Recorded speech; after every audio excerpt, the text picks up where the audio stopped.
Once again, credits to Palace because I don't know, one of them is the Charity Shield, but it's not the first time we lose against them, although the first time was on penalties.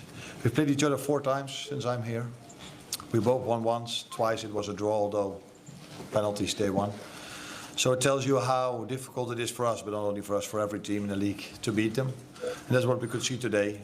They deserve to be up 2 or 3 goals in the first half.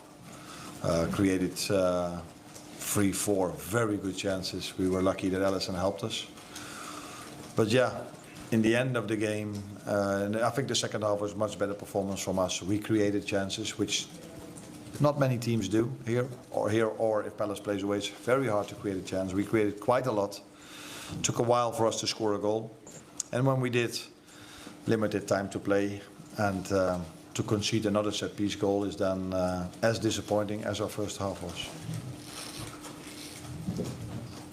What were your thoughts, Arne, on 1-1? Were you just going all for the win at that point?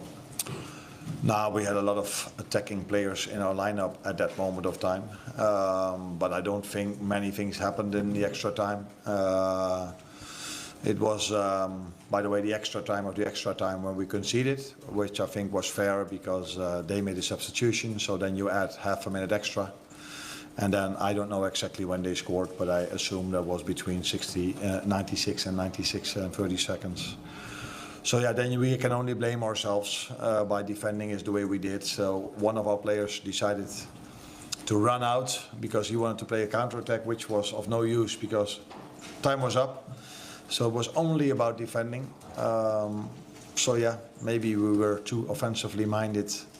Not we, one player was too offensively minded in that moment, which led to them scoring the winner, us losing the game. Yeah, you conceded 2 goals from set pieces. Is that a big concern for you going forward? Nah, against Newcastle we conceded 2 set pieces. They were the only 2 chances they might have had in that game. Today they had more than only 2 set piece goals. Yeah, no, they didn't score more, but they had chances from open play, from transition. So there were more things not to like today than only defending the set pieces. The good thing was that in the other moments Alisson saved us. Palace have a few threats. Set pieces are one of them, but counter-attack and balls in behind are the number 2 and 3. And from all these situations, they've created a lot of chances. And what I said, we were able to create quite a lot against a Palace team, which hardly ever concedes a chance. But yeah, when you look at the first half, they totally deserved to win. In the second half, I think it was a much better performance from us. And then, yeah. If one team deserved to win today, I think it was Palace.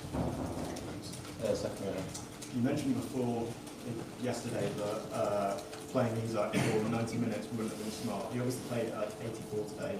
What did you make of the performance and how do you look at that? Yeah, that had a lot to do with the low intensity of the game. If you face a low block, 10 players in and around their own 18-yard box, when they have to do build-up, the goalkeeper takes a little bit of time before he kicks it long. Yeah, then there's hardly any intensity in the game. So in a more open game where both teams want to press high and want to do build-up, and you have to run a lot as a 9 to press the other team, yeah, then you might not play in for 84. But in a game like this, which was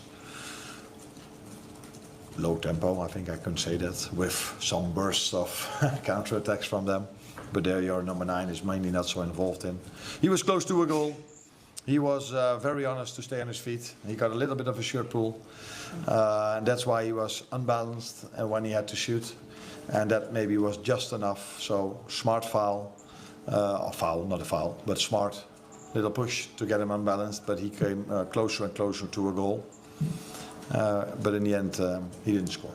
But quite a good performance for him. Last question here, please. What was the idea to bring in Cody Gakpo? What's the idea behind it?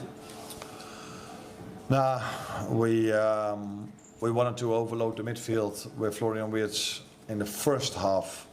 That's why we didn't start with Cody. But if you're 1-0 down and you need a goal, you prefer to have width on both sides, and that's why we brought Cody in. And later on, we kept on bringing in offensive players that can score goals, taking the risk. Because yeah, you're already 1-0 down. And again, we scored. Maybe deserved is maybe a lot to say, but if you base only on the second half and the chances we had, because we were just discussing Isak, Florian Wirtz had, of course, a very big chance as well. We were closer and closer to scoring a goal. So yeah, that was the reason to bring Cody in, because yeah, the way we played the first half wasn't as I was hoping for before the game.